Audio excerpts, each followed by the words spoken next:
Horror breeds horrors. The ideas and images that stick with us impact our fears and our nightmares. From monsters in the basement to heaving, mumbling slasher villains, so many of the horrors on display in genre films are people and creatures deformed, deranged, and unsightly, and sometimes disabled.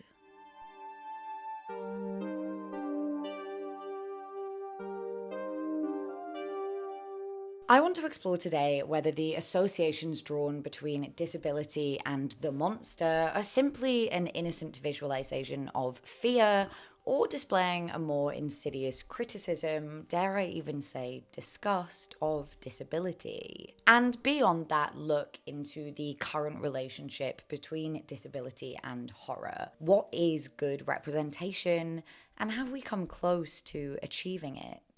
I am Girl on Film, and this is a channel for ugly girls, eldritch horrors, and woodland creatures who made wishes to be human. Hit the notification bell if you would like to stick around and see more of me. You can stay updated on my releases, and also check out my Patreon if you are interested in directly supporting me. Before we go ahead with the rest of the video, I want to thank Milanote, who have made this video possible with an ad. If you're a creative or digital native, you've probably heard of Milanote before, an amazing tool for organizing creative projects. I'm excited to be partnering with them again because it means I get to show you part of my workflow in creating videos like the one that you're watching. Milanote's core function is as a borderless digital corkboard, perfect if you're a visual and tactile thinker. Both my Horror Bodies and Fashion of Horror series require looking at a number of resources, and Milanote is the perfect place to pull together articles, images, YouTube videos, documents, to-do lists, and if you need them, even maps, music, and spreadsheets. I like to have total freedom over my boards, but if you prefer a little structure, there are over 100 built-in templates for every kind of creative project, from filmmaking to brand strategy to sewing. As you can see, I began my planning for this Horror Bodies video with the articles I'd read, listing out the films I wanted to cover, and then creating a subboard in which I pulled together all my images for analysis. It's super easy to bring things into your board, either by dragging and dropping or using the Milanote web clipper extension to save links and images directly to your boards to organize later. This is a permanent fixture on my browser, so if I ever come across something that I find interesting and I want to save it for a future video, I just hit this and it's saved. Your boards also stay synced across multiple devices with the Milanote mobile app, so you can create and update on the go. A blessing for someone with hour-long London commutes. And I work alone on my videos, but if you're collaborating or needing to send project planning boards to other people for approval, there are a plethora of sharing and editing options, perfect for real-time feedback. And the best part of all of this is that Milanote is available completely for free with no time limit. Everything you've just seen, you can do right now. So head to my description, click the link, and get stuck in.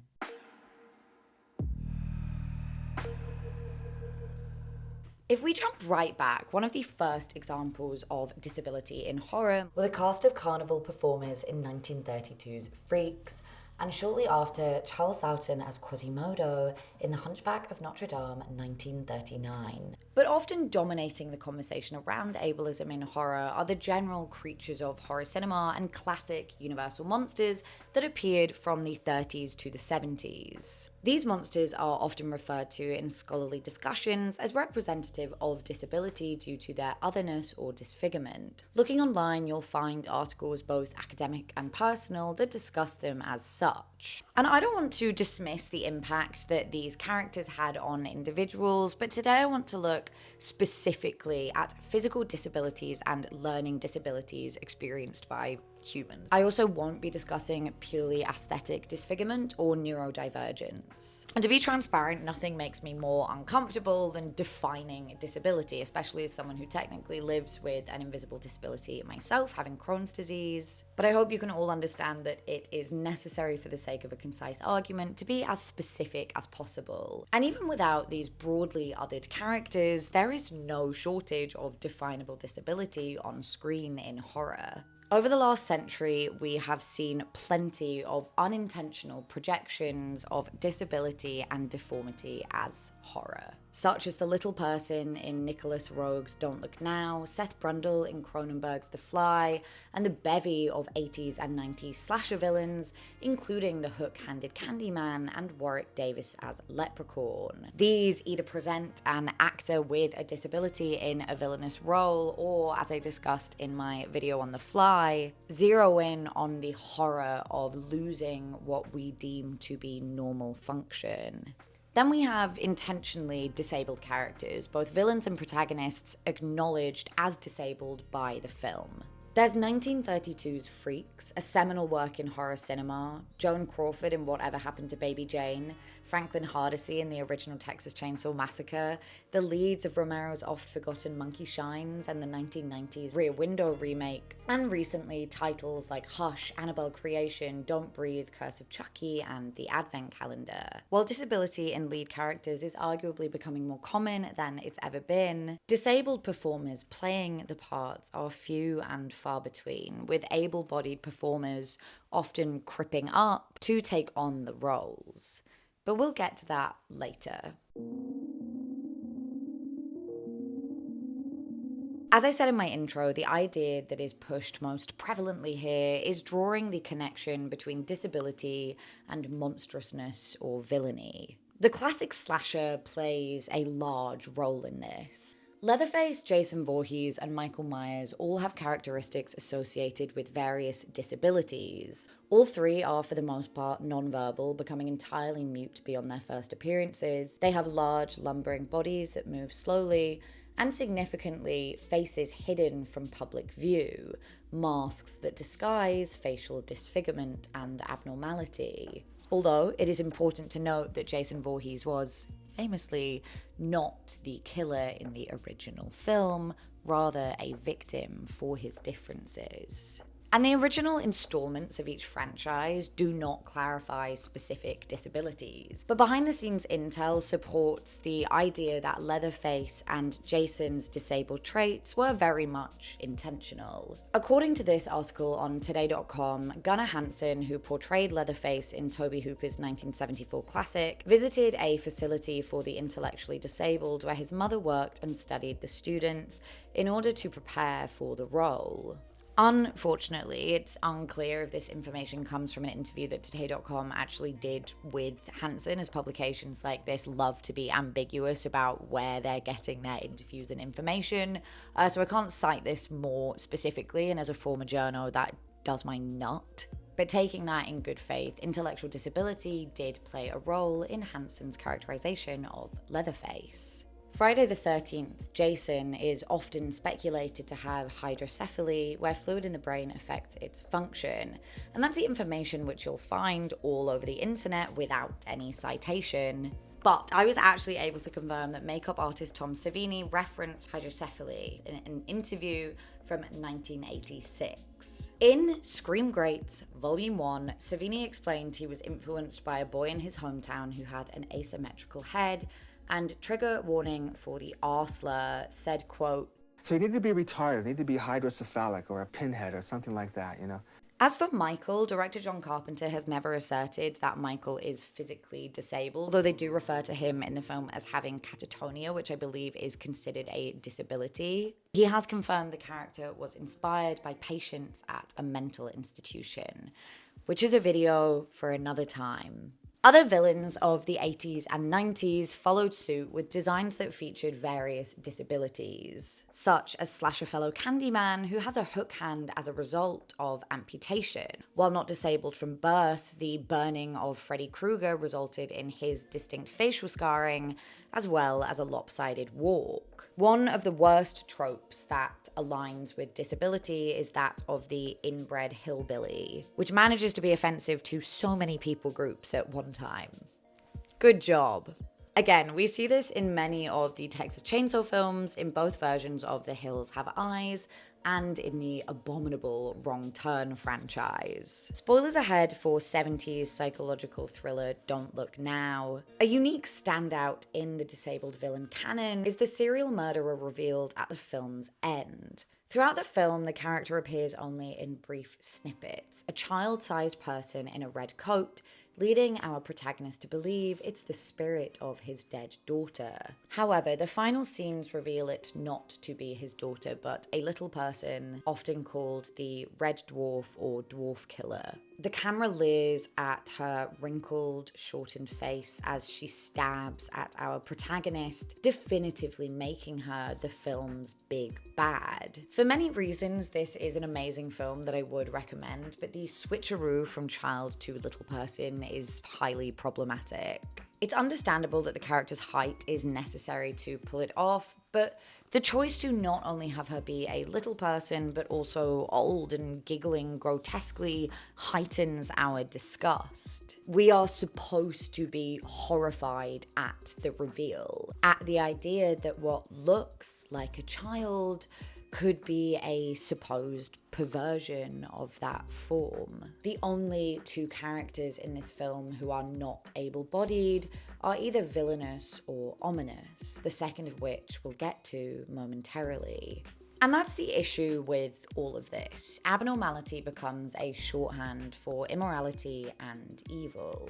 Evil. I'm never gonna stop doing that. It frames anybody who isn't able-bodied or intellectually fully abled as potentially dangerous, to be avoided, to be feared. 2016's Don't Breathe is a modern example of a disabled villain, and it was widely criticized for using its villain's blindness purely as a plot device. It is the entire conceit of the film that the protagonists must escape a blind villain in his own home, sometimes in the dark, and while the villain's blindness does not make him evil, it does make him more frightening to the able-bodied characters. It's the idea of he can do something we can't, how terrifying to contend with that. Laura Kreml also points out in an article for Horror Homeroom how the dialogue, wait, is he blind? That's kind of fucked up to rob a blind guy, isn't it? Just because he's blind don't mean he's a saint.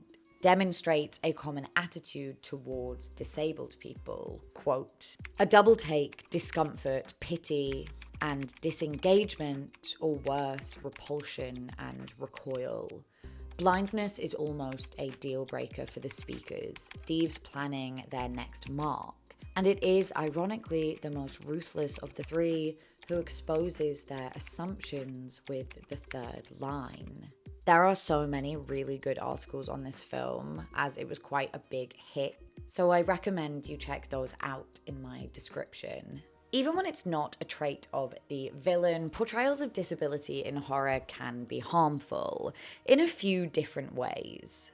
One of which is when disability is just another element of a frightening on-screen world, adding something ominous, making a character seem less human or more haunting. I found this to be present in recent Argentinian hit When Evil Lurks. In what is otherwise a great film, the lead character's autistic son, Ger, is predominantly used for scares, drooling and mumbling satanic jargon, and is the foil in the film's ending twist.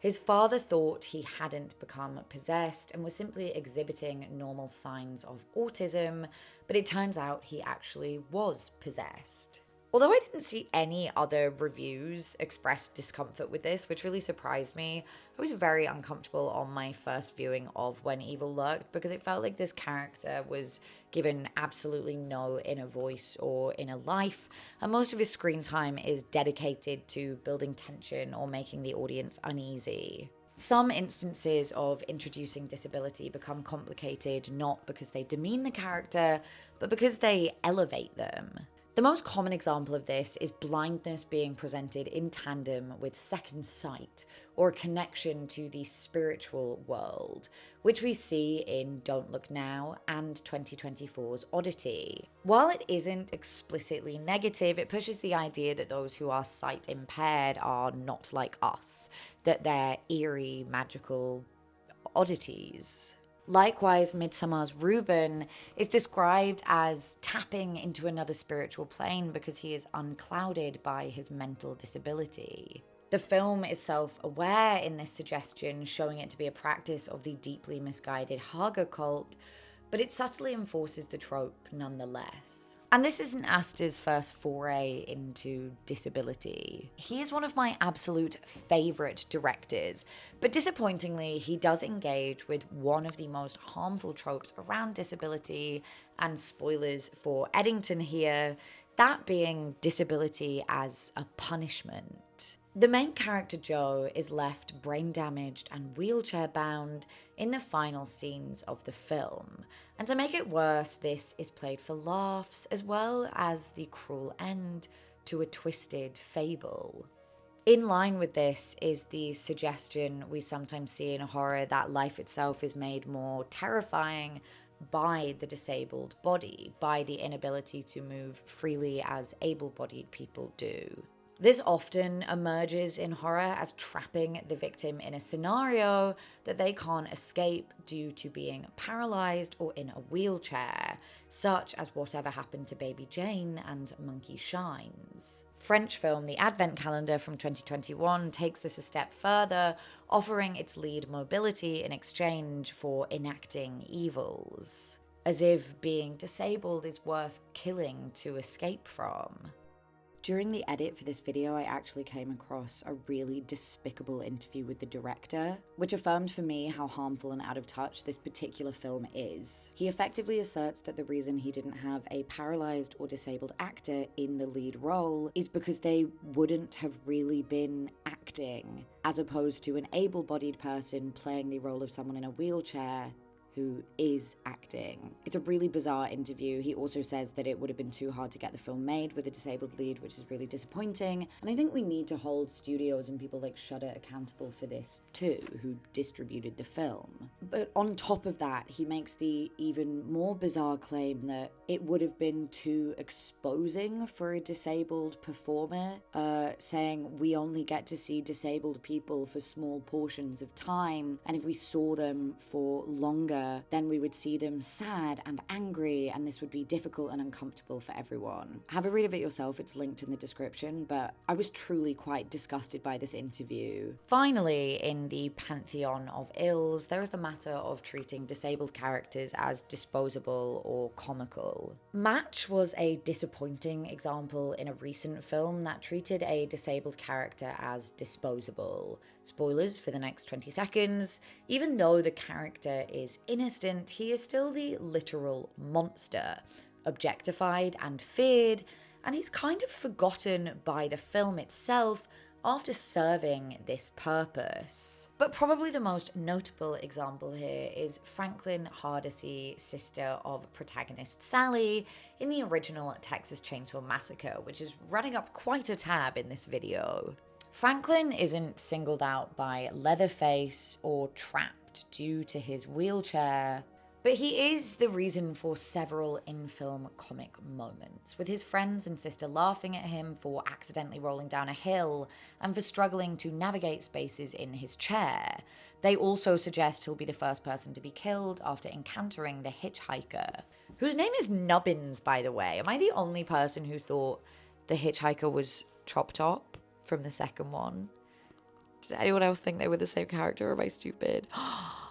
I am stupid. He dies. Does he die? This is interesting because the film is obviously no comedy and isn't trying to get us to laugh at Franklin, but it's noticeable that moments of levity come at his expense. He certainly isn't presented as particularly intelligent or capable. In the eyes of his peers, he is a useless, laughable burden. While there are many less than positive depictions of people with disabilities in horror, it's important to remember that it's not entirely cut and dry. Where does that phrase come from? Decoupage?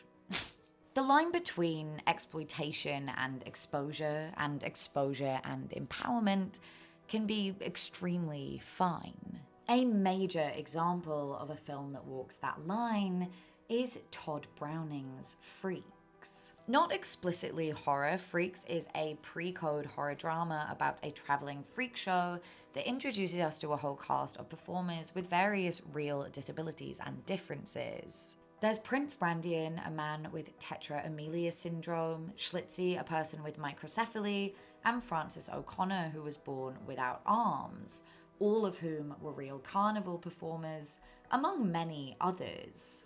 Spoilers, because I am going to talk about it properly, but you likely are aware of the plot already, as it heavily inspired Ryan Murphy's American Horror Story Freak Show.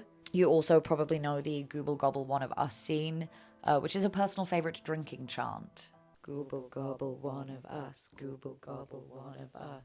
In Freaks, a beautiful, able-bodied trapeze artist buddies up with a few nasty men to seduce, murder, and share the inheritance of Hans, a man with dwarfism. While Hans falls for her over the course of many heartbreaking sequences observed by his existing fiancée and fellow little person Frida, ultimately her plan is discovered and she gets her comeuppance.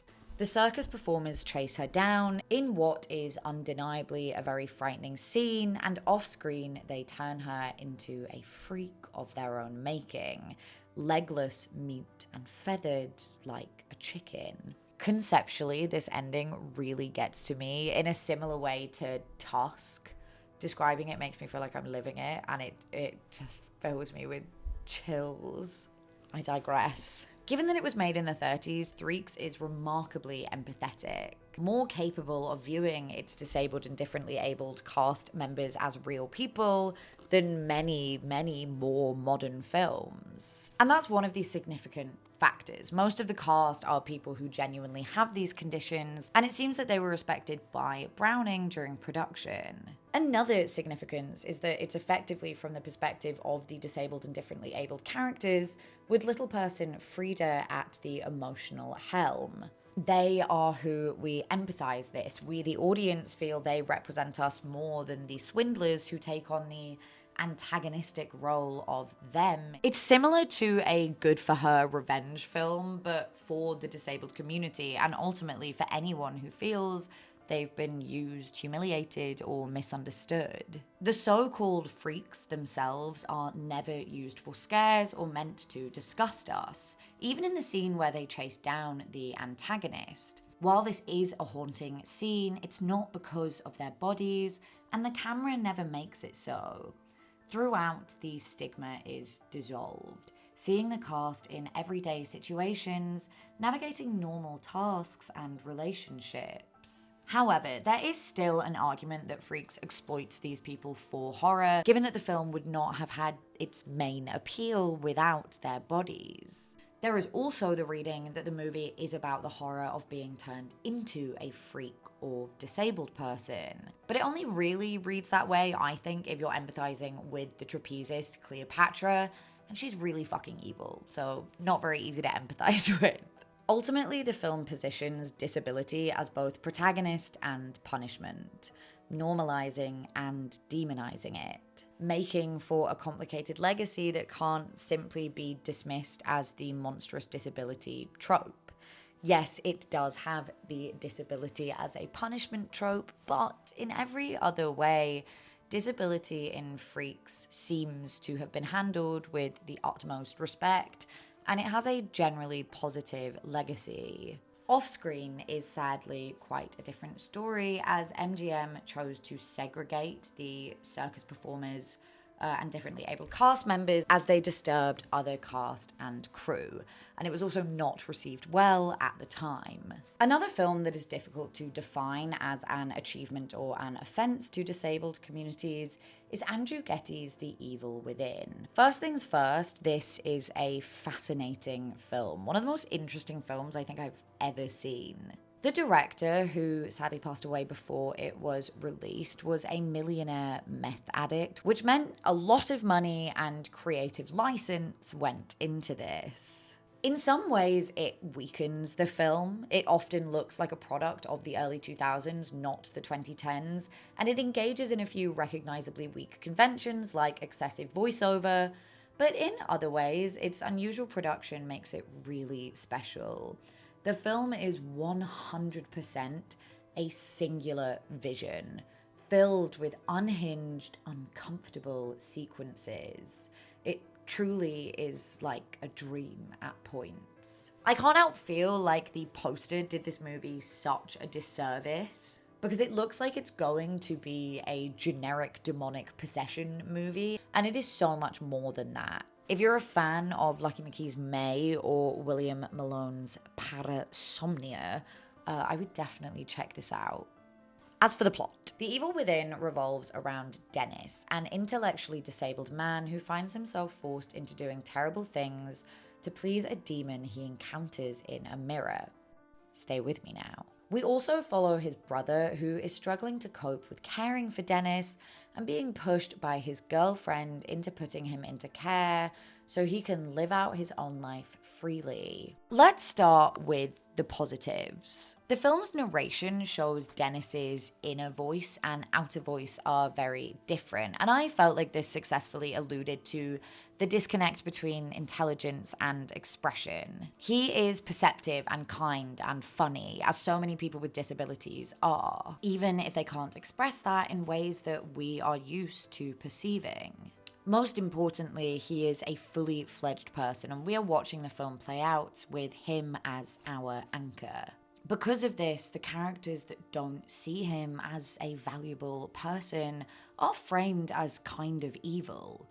The girlfriend who wants to effectively get rid of him, the social worker who explains how challenging raising a mentally disabled person is. The social worker particularly is blatantly cold and expressionless and eerie, firmly planting the film against her stance. We also get a monologue from another disabled character played by Matthew McCrory, who confronts the brother saying, "You want to know what's wrong with me? Nothing. Until some arsehole like you comes along and ruins my damn good time." However, The Evil Within does stumble in a few places too. To start with, the actor portraying Dennis is not disabled, a decision likely made to accommodate for dream sequences where Dennis is not disabled. There's also the matter of Dennis becoming undoubtedly villainous due to the possession. Though a counter, he is only the body doing the deeds of the mirror villain. Although a counter to counter this counter, the mirror demon seems to represent his vengeful, cynical urges to hurt those that have underestimated him. A retardal to that rebuttal. Demon aside, there are moments in which his character is supposed to frighten others around him because of his mishandling or misunderstanding of situation, like him telling the ice cream girl that he wants to marry her. There's also the appearance of the demon in the mirror. While Dennis is only intellectually disabled, the demon, played by Michael Berryman, appears physically different from most able-bodied people. Berryman does not identify as disabled, but he does have a rare medical condition, hypohidrotic ectoplasmal dysplasia, that affects his appearance. And he is most recognizable for having played the deformed villain of The Hills Have Eyes, as well as appearing in various other genre films throughout the years. I find the decision to have Berryman in this role somewhat questionable, though he is fantastic, as the demon is the true villain of the film, which somewhat asserts that evil outsides and insides go hand in hand. Overall, I do think the intention of this film was on the side of people with disabilities, critiquing the way others treat them and designate them as incapable burdens,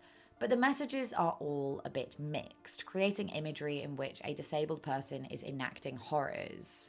And ultimately, as to be honest with much of this video, I don't have the personal experience or intel to determine whether this film's portrayal of disability is acceptable or not.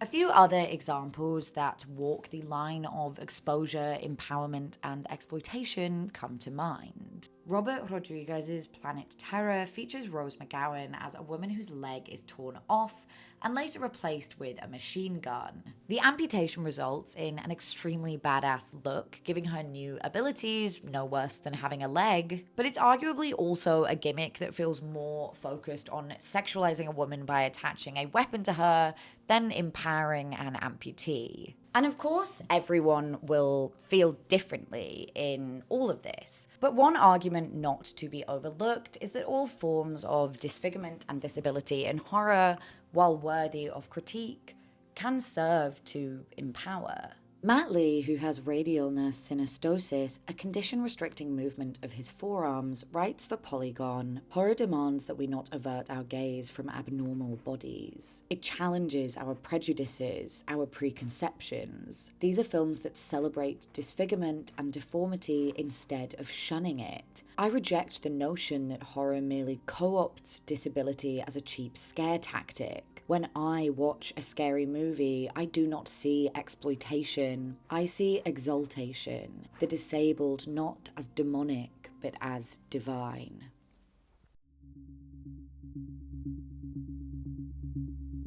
So, if we have the negative legacy and complicated cases out of the way, let's finally talk positive disability representation. There is a reasonable difference between the natural inclusion of disabled characters and the plot-driven inclusion of disability, and both have their value. I would describe certain characters' disabilities as being a fairly neutral part of the overall films. 1971's See No Evil has Mia Farrow as a blind woman who comes into contact with a serial killer. I have not watched this one, but my understanding is that it doesn't come into play as somewhat of a superpower, nor does it cause her victimhood. Mike Flanagan's Hush sees his wife, Kate Siegel, play the deaf protagonist, Maddie. Her deafness is not glorified, nor does it give us reason to pity her. It doesn't really help her defeat the antagonist until the final moments, and that's still only one part of it, and I think that really helps it not to feel too gimmicky. It's not like, let's make a film where a deaf woman develops the only abilities needed to escape a killer. It's the nature of her character, and she has loads of other qualities: logical, brave, lonely.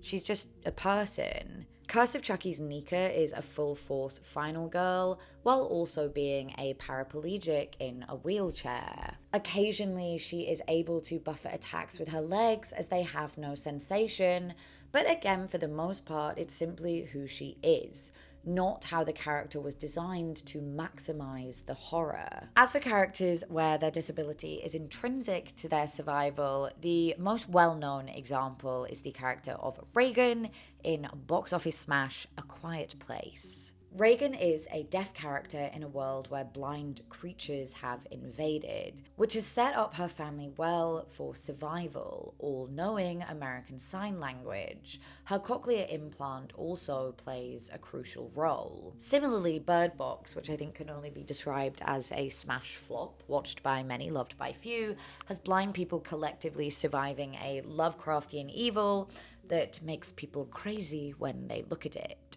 Look at her! However, none of the actual characters in Bird Box are blind, so it doesn't really represent the experience of blind people, like, at all. But I didn't want to miss it because I knew people would be scrambling in the comments to say that I didn't mention it. Disability is occasionally observed without negative connotations in secondary characters, too, like Night of the Creeps and Hostel 3. In both these films, the character's disability is never mentioned, which I think is overtly positive. Sometimes people have crutches, and it's not a big deal. As with queerness and women, I don't think good representation is limited to protagonists or survivors. Anton Yelchin's character in 2015's Green Room has cystic fibrosis and is frequently shown to struggle because of this, contending with external threats and his own daily challenges. While still totally different, this is probably the condition most comparable to my own Crohn's disease. I'm always thinking when I watch horror movies about the fact that I would constantly need the bathroom and therefore would probably not survive a lot of them. And with that in mind, I really appreciate seeing a character in an ensemble cast also have to consider their illness, even if they're not able to overcome it or overcome the overall scenario. Say over again, over. Equally, antagonists can do a lot of good if done right. It's hard to really find an example of this, but Warwick Davis as Leprechaun stands out. Davis is a little person, and while he doesn't self-identify as disabled, he has long advocated for the disabled community and other disabled actors. The actual character of Leprechaun is debatably doing some harm, but Warwick having such success as an actor is monumental for differently abled people.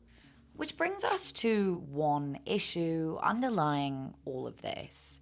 That being the majority of the characters we've discussed in this video are played by able-bodied actors. Good or bad, if these characters are played by fully able people, that means the opportunity has been taken away from a disabled person.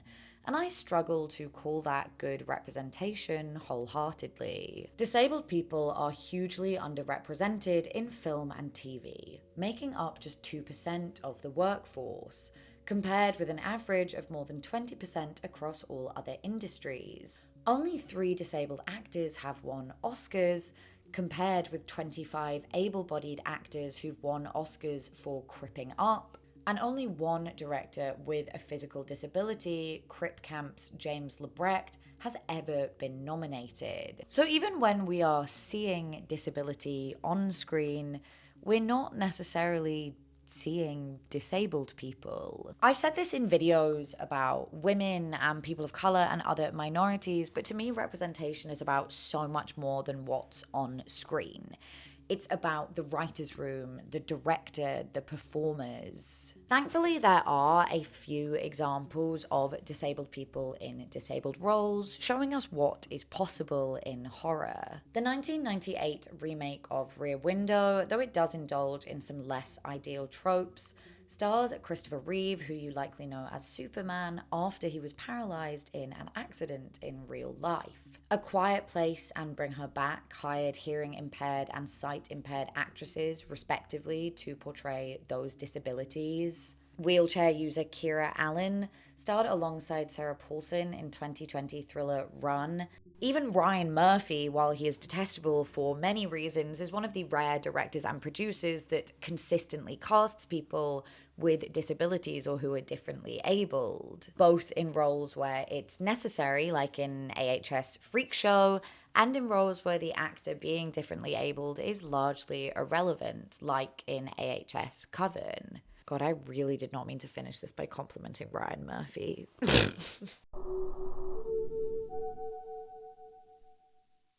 As we've explored, many horror films have characters and antagonists that represent a general sense of otherness, but it's really important for us to acknowledge the damage in aligning specific qualities with moral evil or being disposable. As much as we've come a long way from the disabled, disfigured villains of the mid to late 1900s, there's still a long way to go. And it takes more than just waving away the past to reverse stigmas that genre films have encouraged. British charity Changing Faces is one group that has been actively pushing for active change in the film industry to address this, and it is paying off. In response to their hashtag I'm Not Your Villain campaign, the British Film Institute announced in 2018 they would not fund films that had characters with facial differences as evil or villainous. And it's also important for us as consumers of horror, particularly as able-bodied audience members, to remember how significant small changes to the industry can be in the lives of differently abled people. As Stephanie M. writes for Artifice, those who call out ableism are not whining or expecting horror to become less than what it is. Disabled people and their allies, whether they love or hate horror, deserve voices in future versions of it. Giving them voices involves analysing the horror we have, keeping what is good in it, and examining what we as authors, producers, and other creatives should change. Making the right changes will ensure disabled people are three-dimensional horror participants rather than grotesque, cursed victims or villains who are villainous only because they don't meet abled standards. All in all, striving for more neutral representation, positive representation, and perhaps most importantly, disabled performers can only do good for a genre that is ever evolving. It challenges horror filmmakers to look even further and go even deeper than the same tired tropes we feared 100 years ago. And it makes you wonder if horror filmmakers reject the notion that disability equals horror, what true unexplored horrors might we finally see explored on our screens next? And that is all for today, except it's not because I'm filming this in reverse.